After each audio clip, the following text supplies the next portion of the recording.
Okay, so here's my question for you today as we kick off another edition of The Sheet. Have you ever been embarrassed to be a human being? Well, I have, and I want to share that story with you now.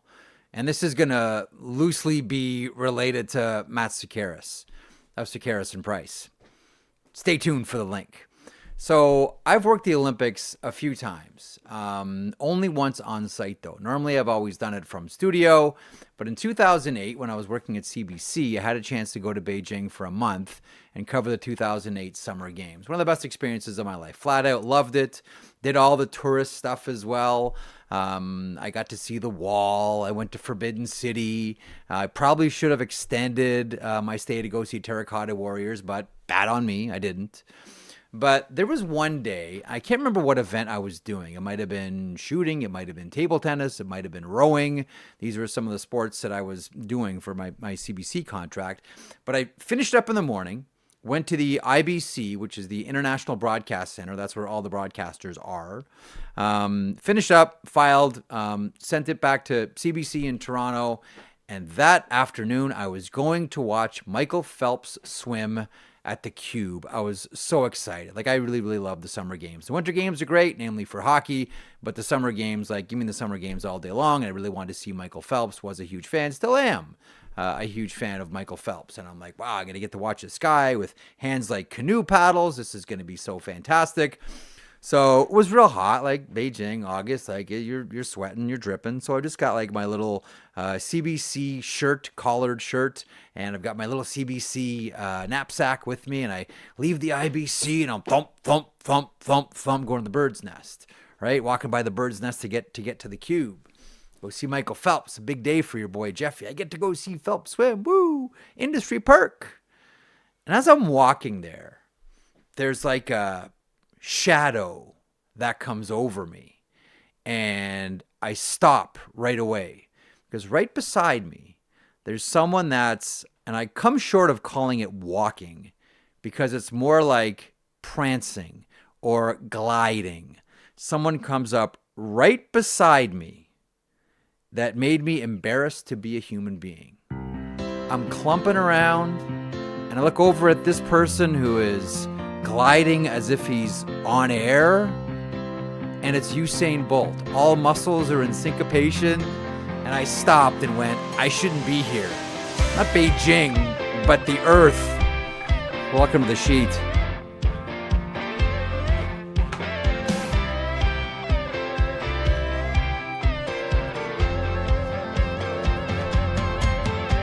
It's like wearing these beads, it was like chilled out, like it was like this, like prancing. You ever walked next to someone who like really knew how to walk? I'm like thump, thump, thump, thump, thump, and then this guy, Usain Bolt, right beside me, Usain Bolt, coolest thing in the world, going to the bird's nest to do whatever.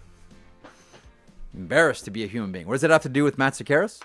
Here's what that has to do with Matt Sekeres. Matt Sekeres is going to be on the show later on today, and the last time I worked with Matt Sekeres was 2008 at CBC. I'm not sure which events he was covering, but that was the last time I worked with Matt Sekeres until I joined here at the Nation Network and Daily Faceoff. So as thin a line that may be between Usain Bolt and Matt Sekeres, I was able to sketch it out. Also, coming up here in about 10 minutes, Jason Gregor is going to be here. And here's what I want to ask. Actually, let me find something here.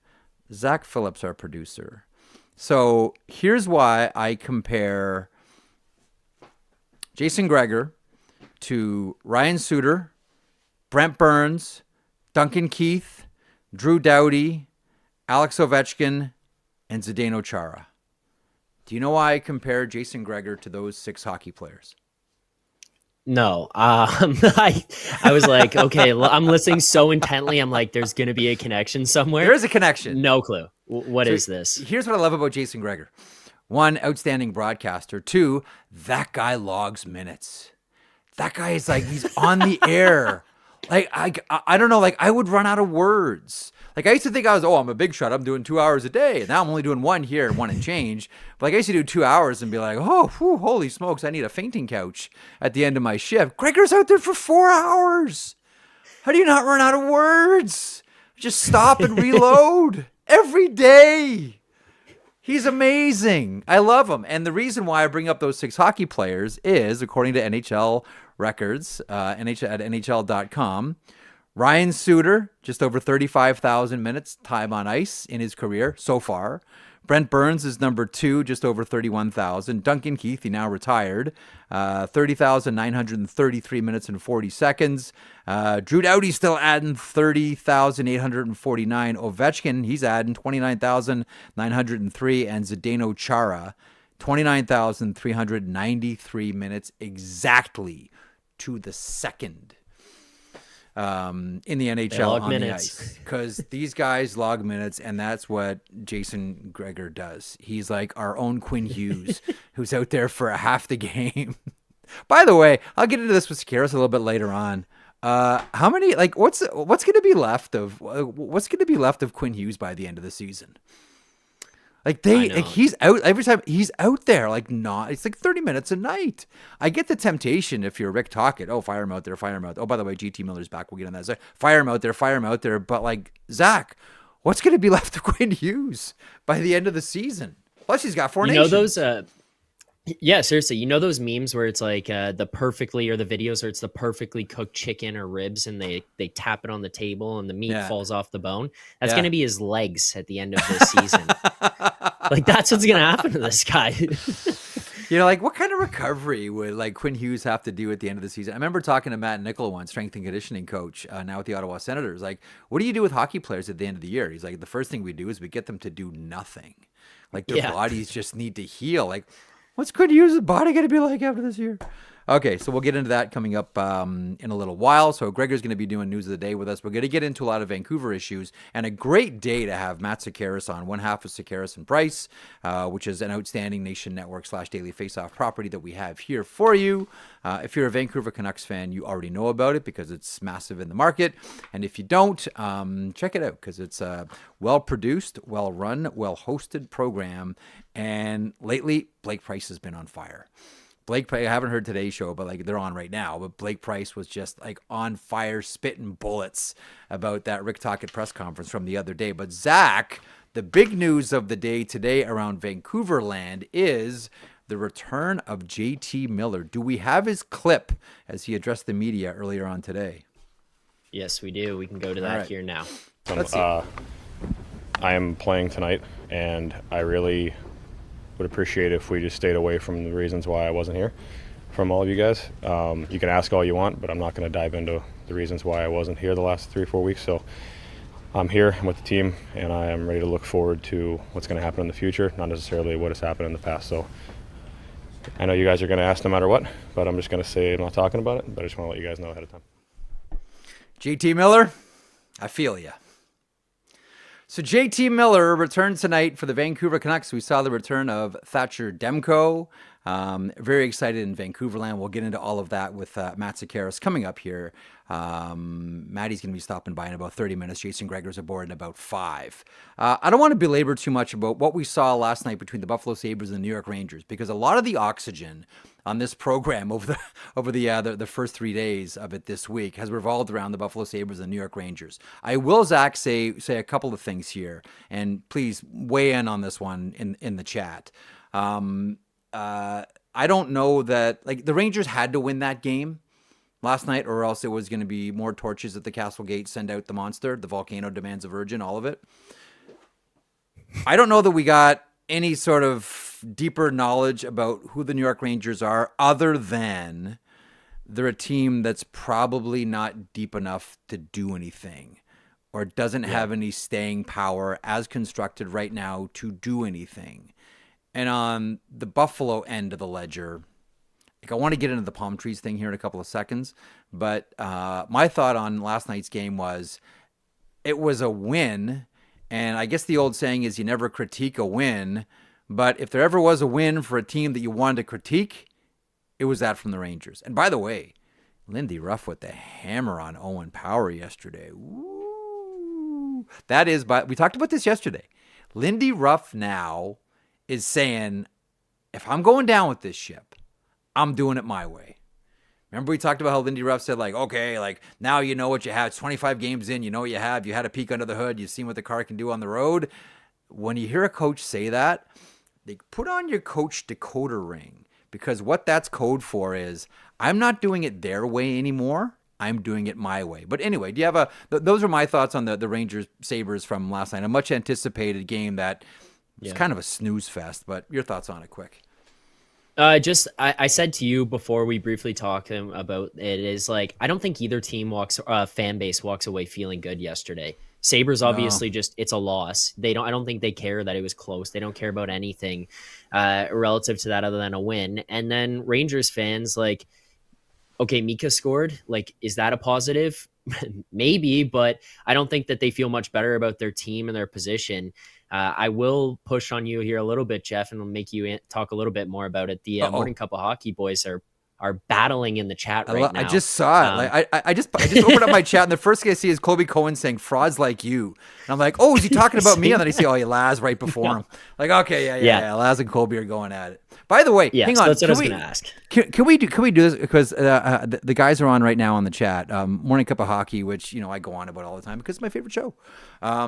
But Pat Maroon was on today, and as I said on Twitter, Johnny Lazarus does a journalism. So Johnny Lazarus, Rangers Chicago game. So he's sitting there up in Popcorn Row, and he's got his cell phone camera out, and he records Pat Maroon in the warm up skating down center ice with Igor Shesterkin.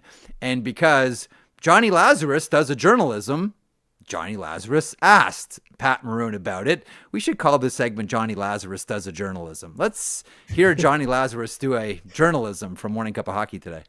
I did catch you flirting with Igor Shesterkin in warm-up. What was that all about, skating up and down the red line? I caught you on video. Vic, you threw that up here. Oh, yeah. I was kind of just like messing around with him. I was like, you make too much money as a goalie. Just joking around with him. I was like, you need to save some for your other players. What did he say? Nothing. He was laughing because I was just I was joking around with him a little bit. I wasn't really like, but I was like, and then I said congratulations. But yeah, that stuff's pretty funny to me. I thought that was awesome. Yeah, So you good. make too much money for a goalie.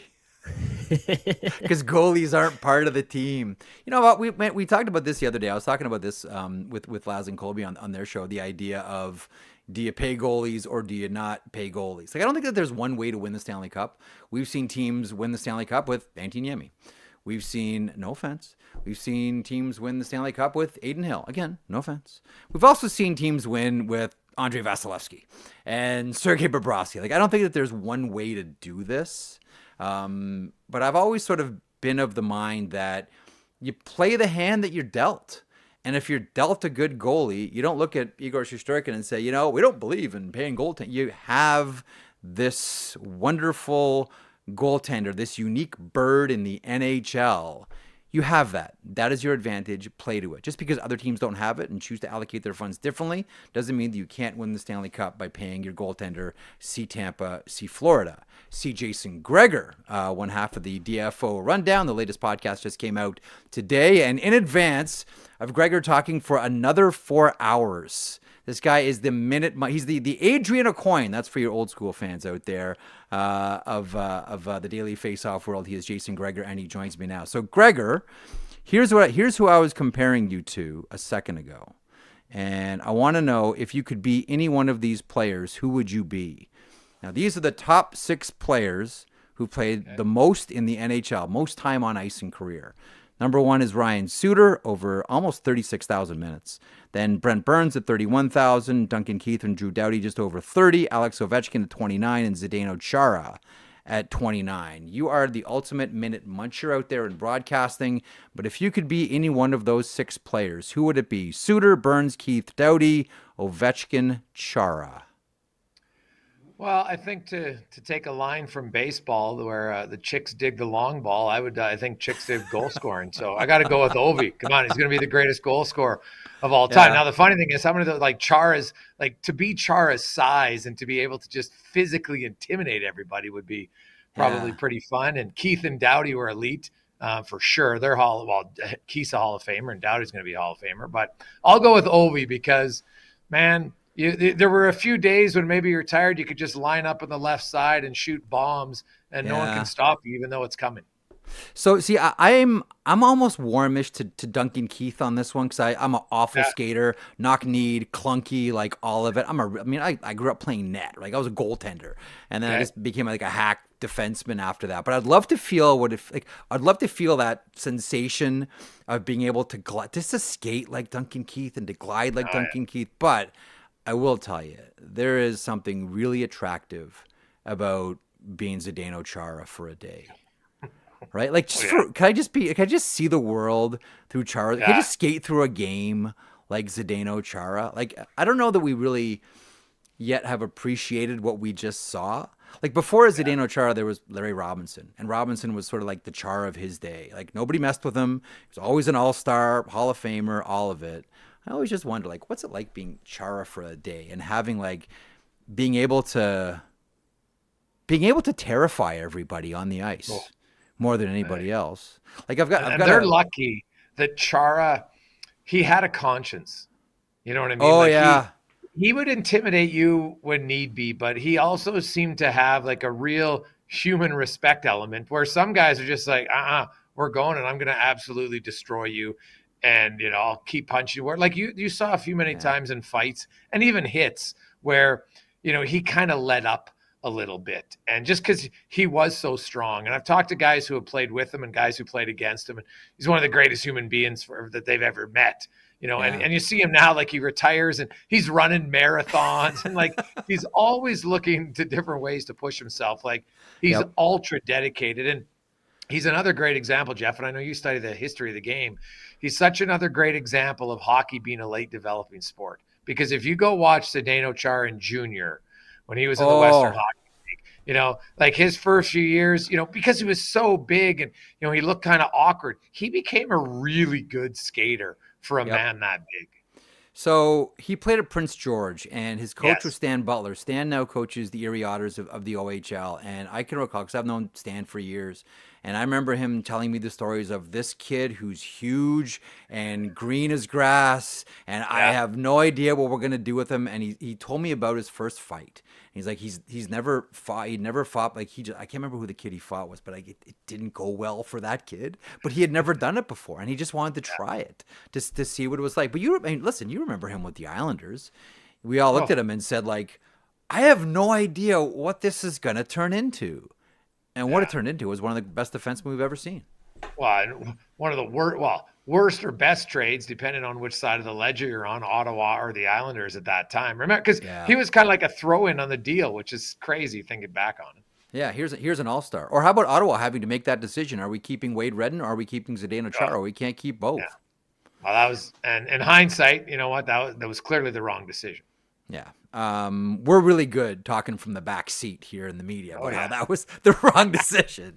Anyhow, really quickly, a couple of things about, because the nice thing about having you on is you can go everywhere. You have a quick thought of what we saw between the Sabres and the New York Rangers yesterday? I was making the point off the top, like that was a game that Rangers had to have, although if anything, it just showed me that I don't know if they're going to have enough juice to do this for the entire season, and the woes just continue for the Buffalo Sabres. Well, you're getting booed by your hometown crowd twice.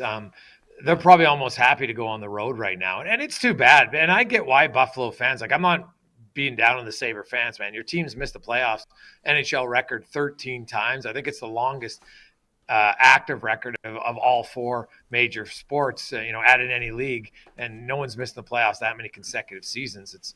It's awful. And this was supposed to be another one of the years where the Sabres take a step. And as big of a game as that was last night for the Rangers, I think it was equally big for the Sabres. The Rangers were 2-8 and you could have made them 2-9 and suddenly, you're within even in closer striking distance. But if you just do the math now, the Sabres are going to have to play unreal hockey here, be at like 103-point pace to get in if we think it's a 95-point cut line. So it's almost they're closing in again, Jeff, where we'll get to Christmas and the Sabres are out of the playoffs, almost not virtually mathematically, but pretty much. And that shouldn't have been the case this year. So I don't know what the organization is going to do, to be honest. And I think this is a tough one where you can try to make a big splash thinking it's going to change, and then you end up making the wrong trade, and all you do is dig yourself deeper into the hole. And I think they just, as hard as it's going to be in Buffalo, I think they have to remain patient here and just find ways to get the most out of their players, because they'll have good games, then they won't. I like their top 4 defense. That's a lot to build around. There's no reason that they shouldn't be more competitive. It just seems to me, though, when I look at the Buffalo Sabres, so much more up front than you look at the back end. I still see more potential than actual. And I know it takes defensemen longer. Right? I get all that. But I look up front and I still say they don't have anyone that should be on the first line. Like everybody is one. The first line player? No, I don't. Not on a good team. And I like Tage Thompson, but to me, on a good team, he's a second line center. He's a second line center. Really, not taking a really good player. It just seems like him and everybody else are playing one level up than where they should be. Like should Alex Tuch and JJ Peterka be up that high? I know Peterka's young. Tuch's been around. Like it just seems like everybody's asked to punch above their weight, and you can do it for a while, but you can't do it over a long stretch.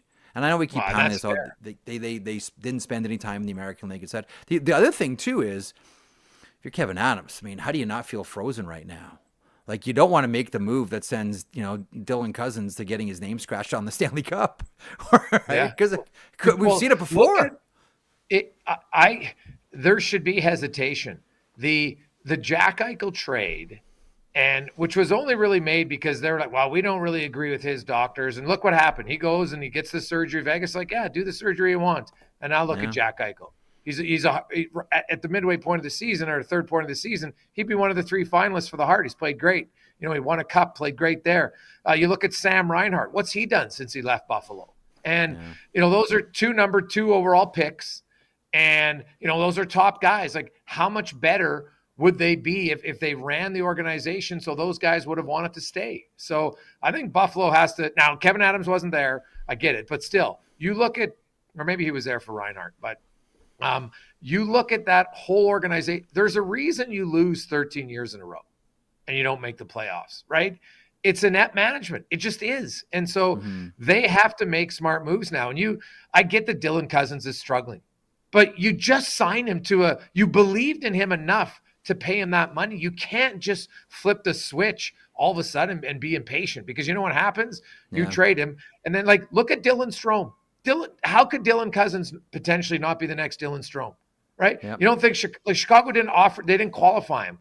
Then he went away. And now look at him. Gets somebody who believes him in, and no one, right? Frank was telling the story. The only team who was going to offer Strome a contract was Washington. Right? Like, I think there's real bias at times, Jeff, or in the NHL, when you look and they have a notion on a player, and it's like, this guy's nothing. And I would be very cautious on Dylan Cousins right now. I get he's struggling. Yeah. So then work with him rather than just throw him out. Don't throw out the baby in the bathwater, because you'll look down the road and be, oh, Dylan Cousins, 70-point player on some other team. And you're like, huh. Yeah. And what did we get? Oh, we got a few picks that didn't pan out.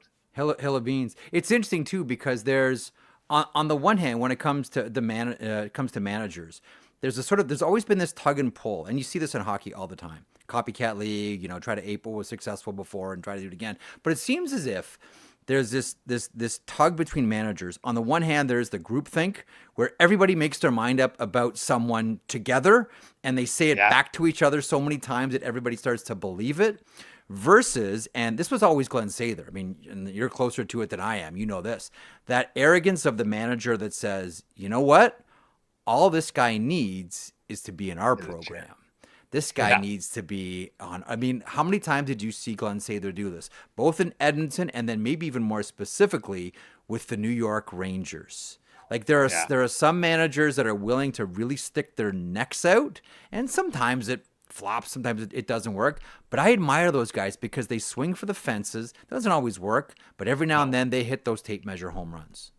Well, hey, you can't hit a home run if you don't get in the batter's box, and sometimes you got to take a wild swing, right? You got to be the Vladdy Guerrero who's swinging out of the zone all the time. Sometimes, and sometimes you'll have an infield fly, and then the next one, you're raking it out over the fence. And you're right. I look at Bill Guerin. I look at Bill Guerin right now, And maybe he got this a little bit from Jim Rutherford, because Jim Rutherford, man, that guy was never afraid to make trades. Look at the Canucks last year. They were making more trades than the whole rest of the league combined during the season. And it doesn't mean you win a cup, but look at Minnesota's defense now. They absolutely fleeced San Jose for Jake Middleton now. You look at that deal. It was Middleton for Capo Kakinen, and Jake Middleton now is a top pair defenseman in his role as a D-man on that team. They got too. For Fiala, and a draft pick, right? Yeah. And we'll just throw in Faber. And then they just took Jiricek. Now, he's young, but, man, I'm pretty bullish on that guy. I think when people tell me, he's not a great skater, I'm like, he's huge. He's not even 21 years of age. He's got to get stronger. But people said Leon Draisaitl wasn't a very good skater. So what did he do? He spent all summer lifting weights and doing a ton of deadlift. And guess what? He came back, and now he's a good skater. We talked about Zdeno Chara earlier. Wasn't a good skater. There's certain things that you can improve on. And if you help and support the player and they're willing to do it, and I'm guessing Jiricek is, you watch in a few years, people are going to be like, what a trade that was for Minnesota. I think it's going to turn out to be great for them. And right now, Bill Guerin's the Glenn Sather guy who's like, we'll go get these guys. No problem. Thank you. A million times thank you making that point about Leon Draisaitl. Because anybody that watched him in junior, and I watched him more so when he played in Kelowna than anywhere else. And right up to the Memorial Cup where they lost against Oshawa, Anthony Cirelli with the last goal ever at the Colisée in overtime. He was awkward to watch get around the ice. Like, you saw the skill, the hands were elite, won every draw, had the canoe paddle blade, like all of it. But you said, the skating. But you're right. It is something that guys now more so than ever can fix. When's the last time you heard anyone complain about Draisaitl skating? It's still funny. Bigger guys still, I still remember when people said Mario Lemieux, wow, he's kind of slow out there. And I'm like, what the hell are you talking about? Because first of all, when he took a stride, the little water bug beside him would take 3, so he looked faster, right? Yeah. So bigger guys, 6'4", 6'5", rarely do they look fast. The other day, somebody was trying to tell me Colton Parayko wasn't a good skater. And I'm like, what the hell are you talking about? Colton Parayko's a really good, that guy's, what is he, 6'6", 6'7"? He is an excellent skater, especially for his size. So I think sometimes bigger bodies automatically, Draisaitl, and the other thing is, Jeff, Draisaitl can move when he wants, but he likes to slow the game down. Him and McDavid are oil and water when it comes to how they attack. McDavid will come and just blow right by you all day, and then Draisaitl will come in slowly.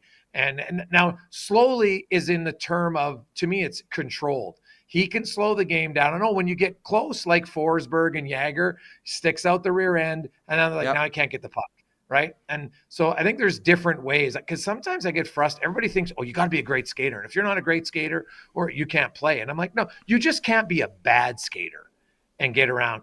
And you know what? But even then, some guys have been in the NHL a long time who aren't fleet of foot, and they still, because they're smart. See Tavares, John. And he's still good in front of the net, and he's still good along the boards. Open ice might not be his friend. Corey Perry, there's another one. There's another great example. Open ice is not his friend, but that's okay. That's not where he dines out. Yeah. You mentioned Colton Parayko a second ago, and here's what I wanted to get to with you today. Don't look now, but the St. Louis Blues are 5-1-1 under Jim Montgomery. And don't look now, but Robert Thomas is very well healed after the ankle injury, and he's got 19 points in 16 games. And don't look now, but Jordan Kyrou is firing. And I know the goaltending this year between Binnington and Hofer hasn't exactly been exemplary, but could the St. Louis Blues make the wild card interesting? The last time you and I spoke, we were like, you know what? It's wrapped up. It's done. This thing is over. But if you have a look, the St. Louis Blues are 3 points out of a wild card spot. And you have a little Jim Montgomery fairy dust that's been sprinkled over this team. We've seen it before. Now, I'm not saying Stanley Cup, because there are a whole bunch of different things about that St. Louis team than this St. Louis team. I'm just talking about, Can they make the wild card race interesting? Could they make the playoffs? Well, I hope they can, because there doesn't look like the race might be a seeding race. But if we look at the teams, LA's won 6 in a row. So the Blues, as great as they're played, have actually lost ground on LA. Yeah. Edmonton has found their game, and I don't see them turning back. Vegas is good. Minnesota's been good all year long. The Jets, hit a little funk, but they got a lot of ground, right? Dallas, Jason Robertson, is on a milk carton somewhere, and I got to think that eventually he'll show up. Yeah. So Colorado, they've traded both their goalies, which I think is the Buffalo, and when they were going to tank is the last time we've seen a team trade both of their top 2 goalies to start a season. So I think they're going to get better. I still don't love their defensive system. So that really only leaves Vancouver, right? And are they the only team? Like now they got Demko back, JT Miller's back skating. If they're healthy, I just look at St. Louis and say, I think they could probably finish 9th, Jeff. Yeah. But they're going to have to play great, and one of those teams is going to have to struggle for them to get in. And JT Miller is in tonight after we saw the announcement earlier on today, so looking forward to that. The only I heard you mention the Los Angeles Kings, and you and Frank were talking about this on the pod that I listened to last weekend, which would have been the Thursday drop. Right now, it's LA and Edmonton again in the opening round if the playoffs start today, and nobody wants to see that. As a fan, I don't. No.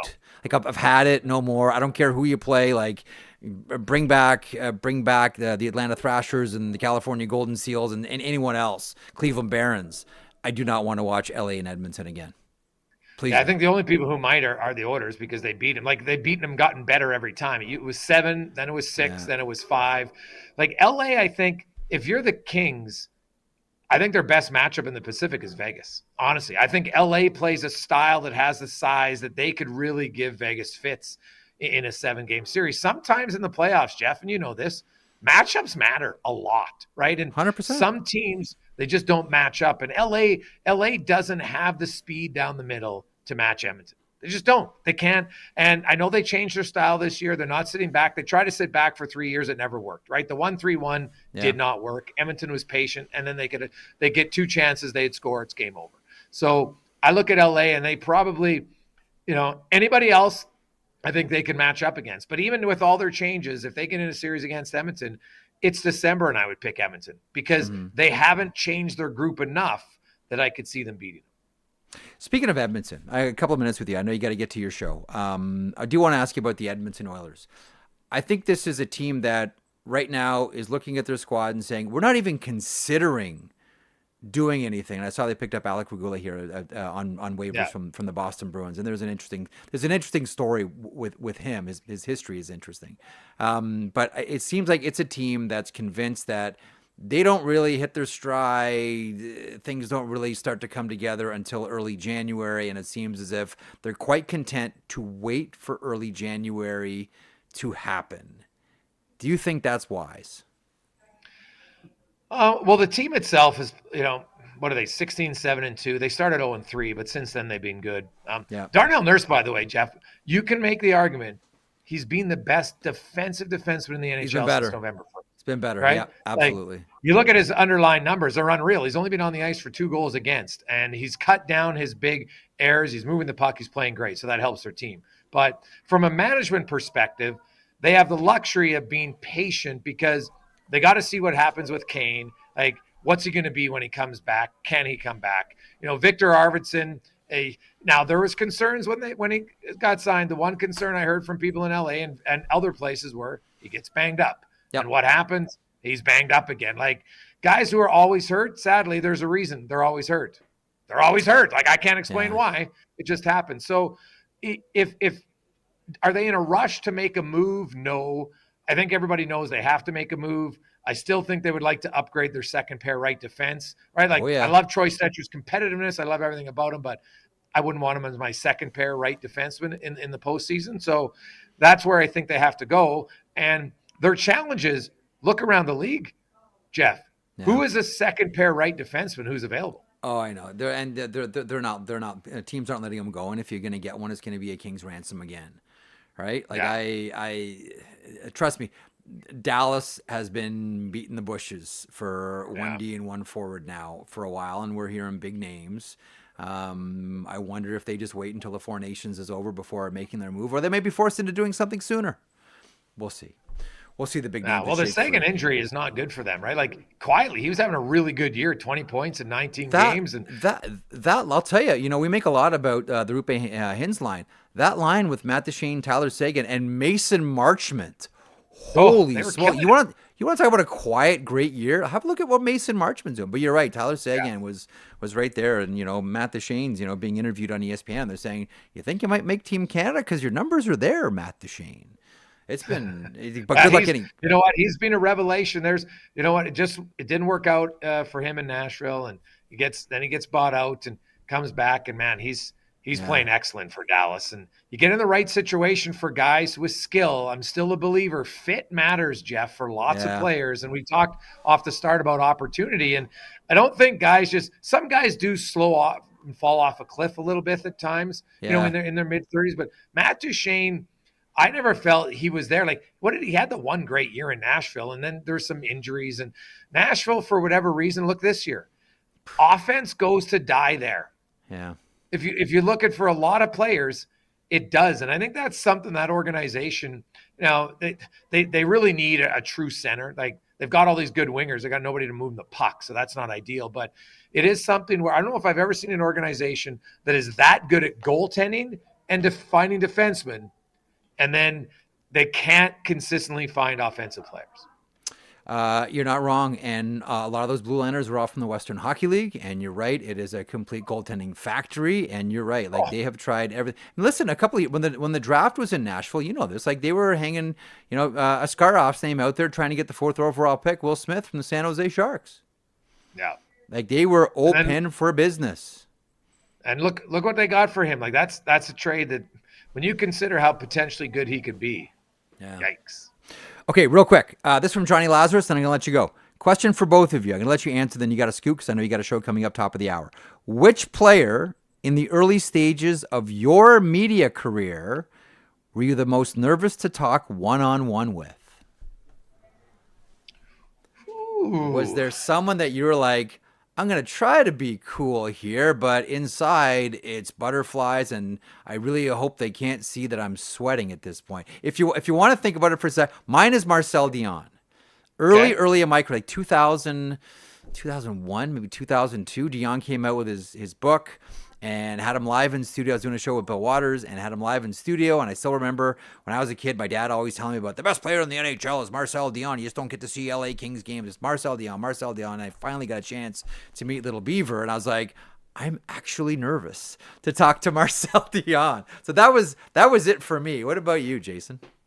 Yeah, covered on a daily basis. Like, the Oilers didn't have any superstars, so there definitely wasn't that early. But honestly, still, because was the first time I interviewed Gretzky, for sure. And I was like, oh my God, I'm talking to Wayne Gretzky here. And it was just like a one-on-one. It wasn't in a group. It was a one-on-one setting. And Wayne, of course, is the ultimate professional. And he was a really good guy.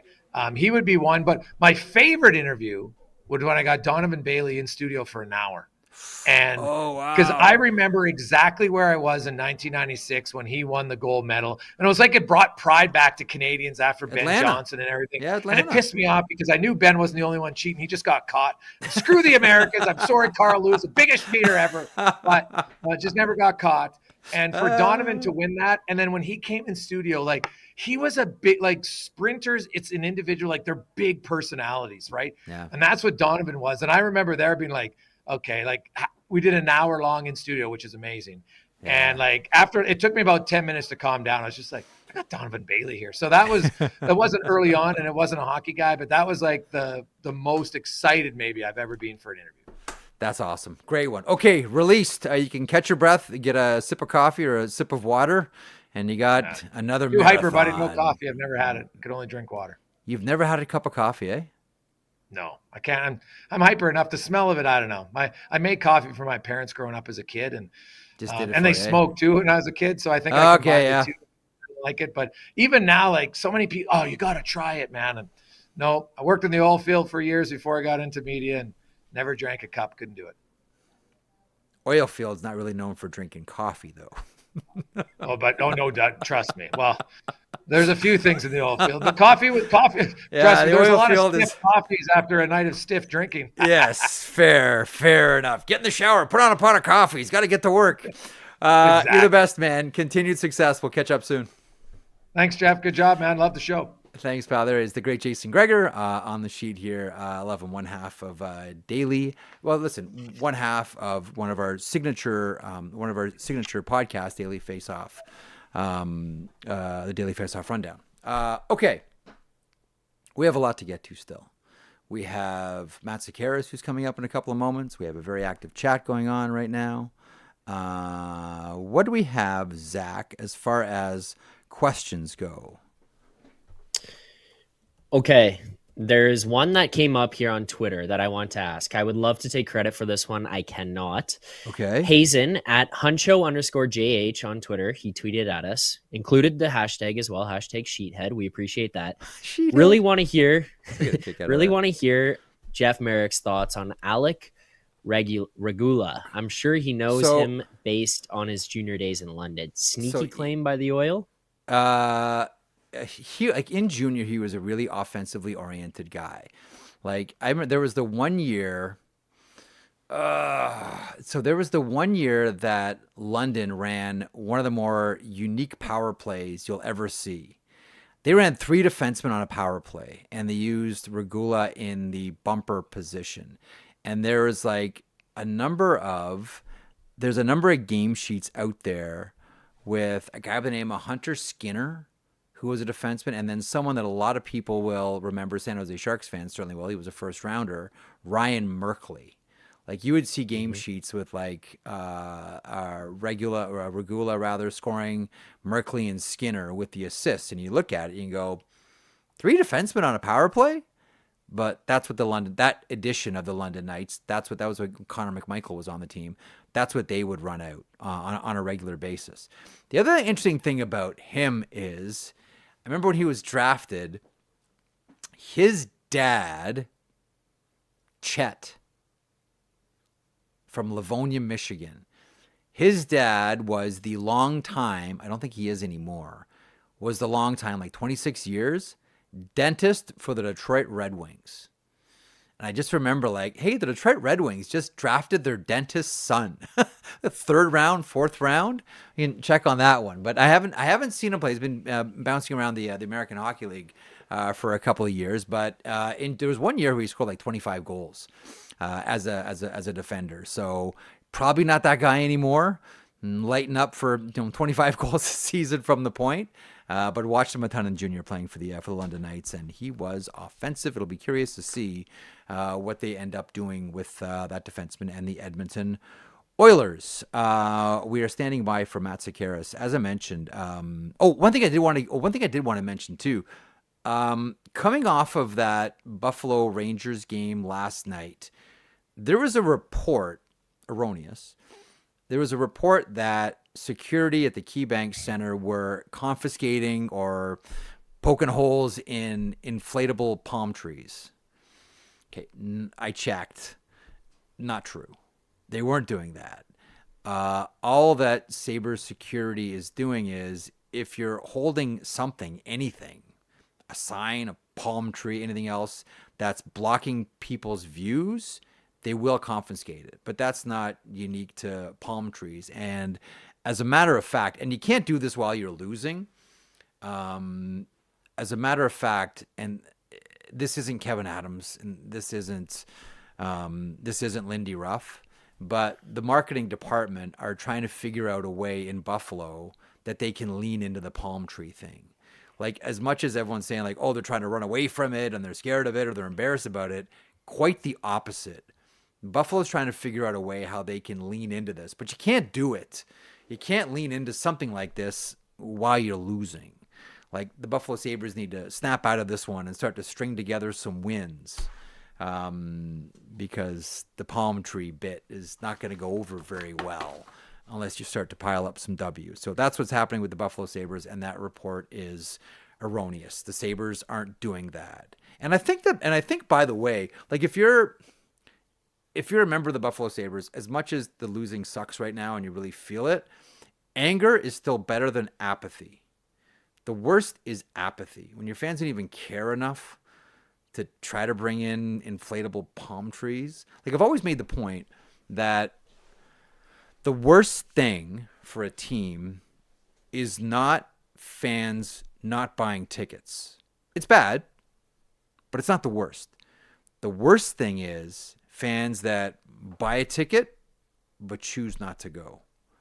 That's when you're in real trouble. And I know we always see the shots of the Buffalo Sabres and the costume parties and everyone's dressed up as an empty seat. We've all seen that before. But there still is a feeling that, listen, one day we can lean into the palm tree thing because you got to make the best of it, right? When it came out of Kevin Adams' mouth, you're like, uh-oh, here comes Sabres meme. And so you got to do something positive about it. But this is a team that's not running away from it. They just got to put some wins together before they get there. Zach, do we have Matt Sekeres standing by? 1 second. Okay, he's coming up here in a couple seconds. Here. All right, so we got him? Yes, we do. We got him here. We are good to go. All right, one half of Sekeres and Price on a big day for the Vancouver Canucks. A couple of days ago, they welcome back Thatcher Demko. Tonight, they welcome back JT Miller, and he ain't saying nothing about nothing. Here to comment on everything Vancouver is the great Matt Sekeres. Matt, how are you today? Thanks for being aboard. I'm fantastic, Jeff. Thanks for having me on the program, and congratulations. Thanks, my man. I think we have a frozen shot of you right now. We'll see if we can fix that. But nonetheless, we have the audio, and that's great. So off the top of the show, I was telling a story about 2008 Beijing, working at CBC, working at the Olympics, and leaving the IBC after filing report for some sport, and then walking next to Usain Bolt. And I was embarrassed to be a human being because he was walking beside me and he was prancing and I was clopping along with my heavy boots. And the thin line between that story and today's show is you were working at that same IBC for CBC at that point. What do you remember, really quickly before we get to hockey, what do you remember from the 2008 games specifically? Well, for some reason, it worked out that I was able to take an hour or so off to go over to the Bird's Nest Stadium and watch him run the 100-meter. You final. did, eh? So I was in the press load. It just so happened to work out, Jeff. As you know, at the Olympics, you're usually, one-legged man in an ass-kicking contest. You're traveling all over the different venues. It's true. And so I sort of looked at the schedule. I'm like, you got to be kidding me. I can walk over and watch this incredible athlete. And so I did. I sat in the press loge. I was probably 20 rows high or something like that. Yeah. And the flash bulbs that went off when that gun went off, and what was it, 80 or 90,000 people in the stadium that day? Oh yeah. I still when people ask me what moments in your career stand out that you don't think you'll ever forget. It's not when I covered per se. I was just there as a spectator, as a fan. Yeah. But absolutely, that's one of them. Yeah. Yeah. See, for me, it was because I didn't get to watch the 100-meter. I didn't make it to the Bird's Nest for that one, but I got to watch Phelps swim. That to me was Christmas morning. Okay. Hey, anyway, all things considered, Jeff, what an Olympics to cover, huh? With Phelps and all those gold medals and Bolt setting the world record like he did. And an opening ceremony for the ages. Oh, for sure. Like one of the most gorgeous things. I don't know if you got to do any tourism things, but I mean, I did the Wall and I did Forbidden City. I missed Terracotta Warriors. I should have stayed and extended for a few days, but I had to hustle back home. Anyhow, so JT Miller returns. I want you to bracket that for 1 second because I want to go back to, and I haven't listened to today's show yet, but man, Blake was spitting bullets about that Tocchet presser. I'm a big fan of your show, but hearing Blake go on that was fantastic. How did that go over to the wider market? Well, first of all, he's sitting a few feet to my right here, so I got to be careful what I say. And if you hear anyone chiming, Jeff, you'll know who to figure. So the question was from TSN's Farhan Lalji about Elias Pettersson picking it up in JT Miller's absence. And to be fair, Pettersson had found his game before Miller left the lineup, and good thing he did, because who knows where the Vancouver Canucks would have been had he not. So and honestly, it was like, this was not a fastball. Like, this was batting practice. Yeah. And Rick answered the question and went, "Oh my God, Petey, all you guys want to do is ask about Petey." And then Marcia. Yeah, no, exactly. And then went on a bit of a diatribe about when I was at TNT. And then he circled back. And then he circled back and he got friendlier, and his annoyance at, he'd got it off his chest. Yeah. But yeah, it was an interesting question because Rick has not lost his cool with us at all. Like, I know everybody hears about Vancouver, the big bad media market and all that. Rick, in almost 2 years of coaching and messaging to this media and to this fan base, has had infinite patience. So much so, Jeff, that it's pretty clear that he relishes it. He enjoys it. He loves talking hockey. And I think he loves the fact that he is surrounded by hockey-minded people here in Vancouver, which, let's face it, is a little different than his two previous coaching stops. So, my point was, hey, if this is the first time in 2 years he's going to be a little annoyed at a question, let's just give him a pass. Yeah. Others saw a little bit deeper into it about, like, why did he go off on a Pettersson question? And look, Rick has been so honest with us at different times that I think he has said a few things that haven't always translated and done well and landed well with players in his role. And I think Elias Pettersson is one of those players. And I will bring you back to last year, post round 2 loss to Edmonton, where Elias sat at the dais in his final press session before heading off to Sweden for the summer and detailed a knee injury that was to blame or was a contributing reason why he was so quiet in the second half in the second round of the playoffs as well. And when Tocchet, who had consistently said he's not hurt, was asked about that, he was quite dismissive and said, oh yeah, he's got knee tendonitis. So I think Tocchet is minding his P's and Q's with what he says about Pettersson, understanding that he's more of a sensitive soul and that if he says the wrong thing, it's not going to land great with number 40. So you mentioned knee injury there, and I always mispronounce it, so I'm going to ask you to pronounce it. Thatcher Demko's injury was, it starts with a P. I mangled it yesterday, and I continue to mangle it. Popliteus. For all of you undergrads at home. Pretty good Scrabble score, too. Yeah. Okay.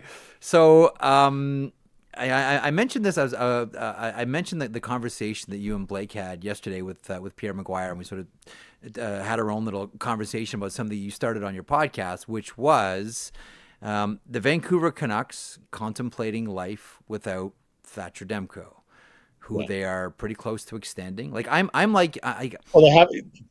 they haven't had to contemplate; they've lived it for 26 games, right? They lived it for what wound up being 12 postseason games last year. And these aren't the only injuries in Thatcher Demko's career. So, at this stage of the game, you've got to consider him a, injury plagued, injury riddled, however you want to phrase it.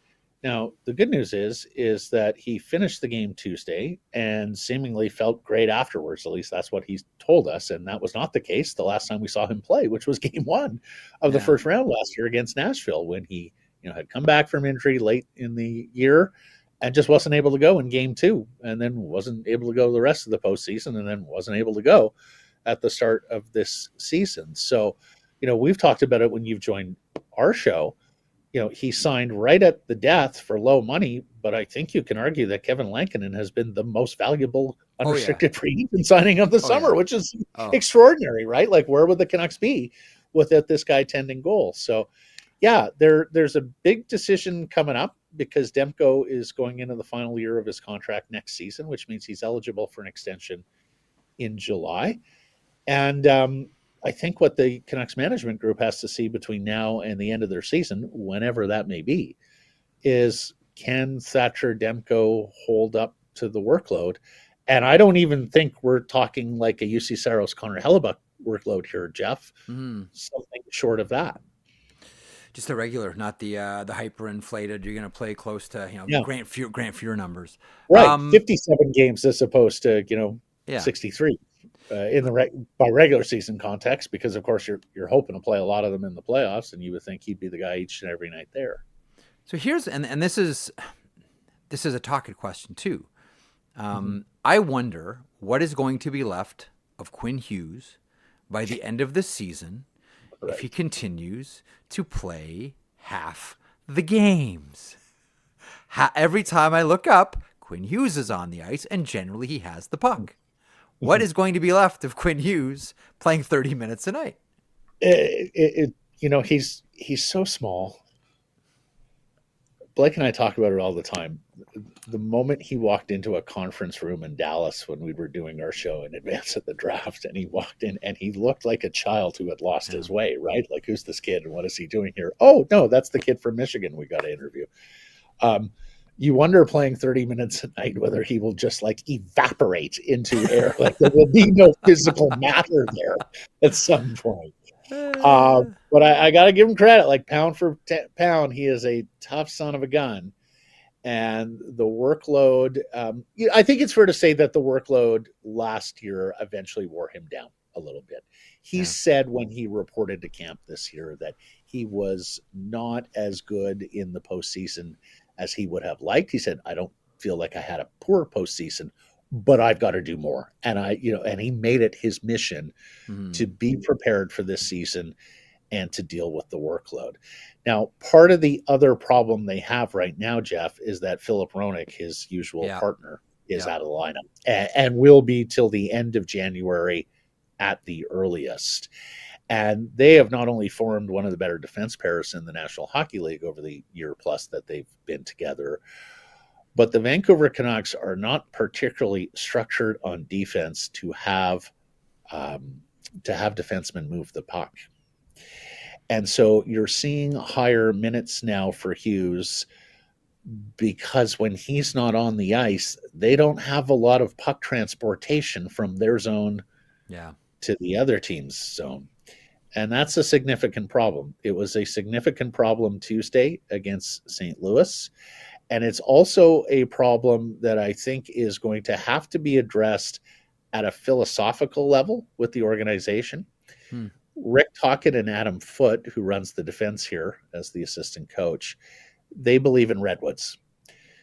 They went out to build a forest around Quinn Hughes this offseason. They knew they were going to lose Zadorov, that they didn't have the money to re-sign Zadorov, and it turned out Ian Cole got a pretty nice contract as well. Their response was signing Derek Forbert and Vincent Desharnais, who fit the profile. The problem is that when Hughes is not on the ice, or when Hughes and Roenick are not on the ice, and so far we've seen little appetite for splitting them up and balancing out pairs, they have to get through half the game with guys who aren't particularly great at moving the puck. And so I know Tocchet and Foote like that style of defenseman, and for the most part, especially at even strength, it was quite effective playing that big space-occupying defense against McDavid and Draisaitl. And of course, Edmonton's their derby, right? Like, Edmonton's who they got to get through. But I do think at some point that Jim Rutherford and Patrick Allvin are going to need to sit Tocchet and Foote down and say, okay, we understand your preference, but we just don't move the puck effectively enough with nothing but that profile of defenseman on the team beyond our top pairs. So they are one of the many teams, Jeff, that are in the market for a top four defenseman, if not two, by the trade deadline. And I would have to think that Allvin puts foot down here and says, we need another puck mover, not another redwood. JT Miller, closing question. JT Miller returns. What do you expect out of JT Miller tonight against the Florida Panthers? It's not as if he left because of a physical injury. No, correct. Well, he himself this morning said he would anticipate some rust. He's missed 10 games here. I also think you're going to have a very friendly crowd there. They have come to Rogers Arena. The game here is they love all saying his name alongside PA announcer Al Murdoch. JT, like Miller. Yeah, exactly. So that's gone viral. And so we saw a very nice ovation for Thatcher Demko on Tuesday upon his return. I would suspect you're going to see the same sort of ovation for JT Miller from the crowd tonight. The question is, will that spur him on emotionally? Is he going to be too focused on just knocking off the rust and the details of the game and things that he hasn't practiced or hasn't put into practice over the last three to 4 weeks? he gave an interesting answer this morning when asked if he could still be the same emotional player that he is for the Vancouver Canucks, given what he's gone through. And he didn't want to answer it. He said that toes the line a little too close to what I've been through. So it's sort of hard to understand. It's sort of hard to predict what Miller is going to be like, given we have so little information in terms of what took him away from the Vancouver Canucks for the last 3 or 4 weeks. So that's the big question that I think is going to be on everyone's mind, not just tonight, but for the next little while, is this just the same JT Miller and it's plug and play, or is this a player and or a person who has fundamentally changed over the last month? We shall see starting tonight. Always great. Matty, thanks so much for stopping by. Memories of Beijing. Nice to catch up with you again. Thank you, sir. My old pal from the IBC. Matt Sekeres, one half of Sekeres and Price. Make sure to check out that outstanding offering here at Daily Faceoff. It really interesting. I normally, when you see players come back that play the way that JT Miller plays, it's almost as if you have to sort of, calm them down. Like they want to do everything, every single shift. You want to get in a shot. You want to get in a hit. You want to get in a takeaway. You want to get, I get it. I understand. This one's going to be fascinating. The crowd's going to love him, as we all know. And we'll see how he performs on the ice after being away for as long as he was. Zach Phillips, as we begin to sort of wind down here and try to look for the runway, anything we're leaving on the table and what's been happening in the chat? I saw Colby encouraging people to rip Johnny. That happened pretty much the entire show, so that was a fun thing to watch myself. I do have one thing here that I think we should talk about. It's in Dallas tonight. There are plenty of games, plenty of things to talk about, but in Dallas, there is a player making his debut, Lian Bichsel. You likely know much more about him than I do. Yeah, he's one of those, and if you're watching right now on YouTube, you're seeing a picture of him. Left-hand shot defenseman. There was that awkward time where they wanted him to stay in North America, chose to go back to Europe. Much would have preferred him to stay here, but nonetheless, he's one of those players, highly regarded. Future of the this in the blog this week that it's going to be really hard considering what the Dallas Stars are hoping to do this year. And as I mentioned, and there's no pushback on it, this is happening. The Dallas Stars are looking for big names to bring in. They believe this is the year. It's going to be really tough. It's going to be really tough to hang on to Maverick Bourque. It's going to be really tough to hang on to Logan Stankoven, although I still do think that it would take a lot to get Stankoven away from the Dallas Stars. And Lian Bichsel is going to be, one of those names that you're going to hear in a lot of trades. Whenever people are engaged with the Dallas Stars, and we're talking about big names here, that's one of the names that gets brought up. So if you're curious to see what Bichsel is all about and who your team might be getting, in case your team moves one of its big defensemen or big forwards to the Dallas Stars, starting tonight, you can have a look at Lian Bichsel. It's been a while getting there, but here he is playing tonight for the Dallas Stars. Anything from the chat we should go over? Anything we're leaving on the table here today, you think? Not too much. Everyone was more so wrapped up in the conversation, less so asking very specific things or future things. So I think you did a wonderful job here today, Jeff, of including them for the questions that did pop up there. One of the things that came up there, Jeremiah at the end, why is it important to play hockey? He just said what he does for the city of Vancouver does not mean a thing. What his level of play, him playing, I guess he's more asking about why is it that they're so excited for JT Miller's return? He's a unique why player. They suck on home ice and they're excited, I guess, is part wrapped up in that. Yeah. So guys like JT Miller really there's not a lot of them that exist. This is why everyone is going crazy about Brady Tkachuk, or go crazy about Sam Bennett's on an expiring contract. Maybe my team could get Sam Bennett. Florida Panthers Florida Panthers want to win another Stanley Cup. They don't want to let go of Sam Bennett. Those guys are rare, and those are some of the guys that you love come playoff time. JT Miller is a really unique blend of new school skill and old school mentality. Like, he'll hit, he'll fight, he's got skills, he's not shy. Like, whenever I talk about, again, I'll go back to Brady Tkachuk. Sorry, Michael Andlauer. Whenever we talk about Brady Tkachuk, you say, like, yeah, every team wants him or someone like him. And you can say the exact same thing about JT Miller. You know, Penguins tried to get him years ago. They're not stupid. Like, a lot of teams have tried to get JT Miller. Like, back when there was that time where Rutherford was talking about needing cap flexibility when he took over, and we need to see some bodies out the door, and I need to be able to maneuver. And the trade talk was wild out there. And there were big names, and JT Miller's name was one of them.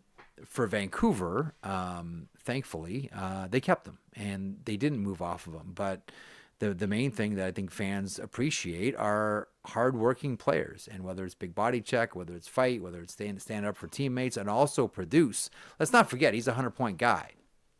Has been a 100-point guy. It's pretty easy if you're a hockey fan to get behind JT Miller. It really, really is at the end of all of it. And I think people are, sympathetic, even though people don't know what it was. I think people are sympathetic to someone that's needed to take a leave and then come back. I think it's going to be a warm, rousing ovation and return for JT Miller tonight. Do you disagree? I got something here. No, I don't. I do. I agree. I have some news for you, actually.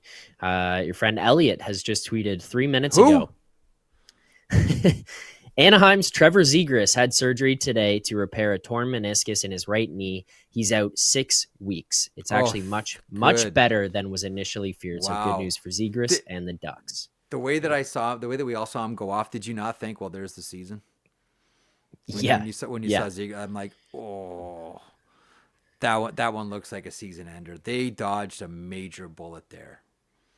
Like, I don't know. Like, well, and today they did what the future is going to be for Trevor Sekeres in Anaheim. No one really knows. His name's been out there for a long time, but still, like, as far as the human being goes, like, you don't want to see someone's season completely scotched after that. But man, it looks so bad. Looked just awful. Yeah. Okay, well, that's good news. What'd you say? 6 weeks? 6 weeks. Yeah, that's what Elliot said. Like breaking sticks, no problem. That's easy. Yeah. That's all I got for news and stuff. I don't know. Do you want to go out of here with a little positive from the NHL or something that you love caught this today and I love on Twitter? I thought this was awesome. This is great. Yeah. I got a little story for it. Let's air this. So this is an NHL new spot they put out. Okay, so new spot from the National Hockey League. Enjoy. Tipping is out of control these days. Tip, score! Swayman, a tough one for a goaltender. Everywhere you look, tip. Tip and goal! Under the arm of Sarles. Sometimes all they did was stand there. This goes off the left leg. That's pretty much how you're going to beat Markstrom. And it's always when you're trying to save. Score! Tip in front! No chance for Ottinger. What? I love tipping. Because you had that man in front of the net. Could have used Wayne Simmons, great tipper. Could have used Joe Pavelski there in front of the net. Other great tippers. Nick Antropov was an underrated tipper as well in front of the net. So how many times do you think a general manager has said this when you're doing, or a coach, actually a coach is probably a better one. How many times do you think a coach has said this when you're doing video review, when you're going over the goaltending and the goaltending coach is there and goals go in, and the goaltending coach will always say, oh, it was tipped. Oh, it was tipped. Oh, it was tipped. How many times do you think a coach has ever said, does every effing tipped goal have to go in? Do they all have to go in? Like, oh, if it was tipped, then it's a free. Does every single tip need to go in? Because every goalie coach at Hughes is always, oh, it was tipped. Oh, it was tipped. How many times do you think coaches have said, can he stop one? Can he stop one tipped shot, please? Well, it got in the in the first documentary that came out about the Leafs in the series against the Habs in the playoffs a few years ago in COVID. Remember the scene of Sheldon Keefe yelling at the goalie coach? And he said, oh, it went off him. It went off him there. And he turned around and he's like, I can't remember exactly what it was, but it was along the lines of like, enough of the excuses. Can't we get one? Just stop one tip shot, please. Can we stop one? I'll tell you, man. Yeah. I was in Dallas a few years ago. It was fascinating.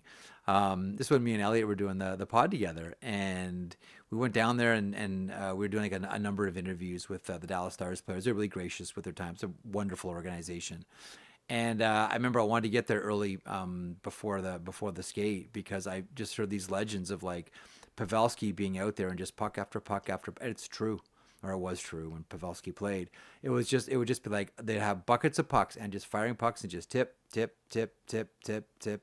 But doing it his whole life, right? Doing it, going back to college and probably before that as well. Like that is just part of his daily routine, is doing a half an hour of just tipping shots. He was, Wayne, as I mentioned, like he was great, but Wayne Simmons was really good. I'm trying to think of who the best at tips. Anders Lee's really good at tips in front of the net. But for my money, Joe Pavelski. What's the old line? Too old, too slow, too good. Joe Pavelski. Too old, too slow, too good. Joe Pavelski.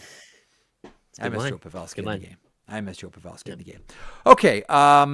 Thanks to our guests here today. Thanks to Jason Gregor for stopping by from the DFO Rundown and his own show, 4 hours worth every single day. Thanks to Matt Sekeres, one half of Sekeres and Price.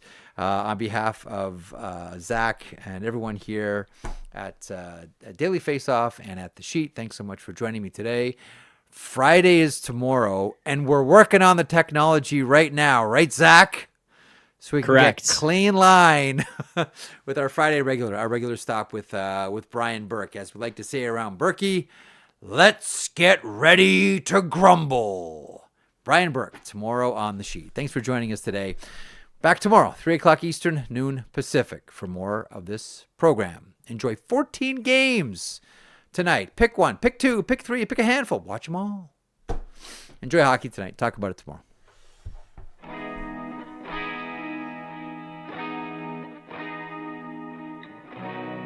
If you enjoyed that video, and we certainly hope that you do, please hit the subscribe button right there here at Daily Faceoff. I will put this lineup up against any hockey lineup anywhere. It all gets underway at 9 o'clock Eastern with Morning Cup of Hockey. That is Johnny Lazarus. That is Colby Cohen. Then at noon, it's DFO Live. And then 3 o'clock Eastern, The Sheet. Get caught up on everything in hockey.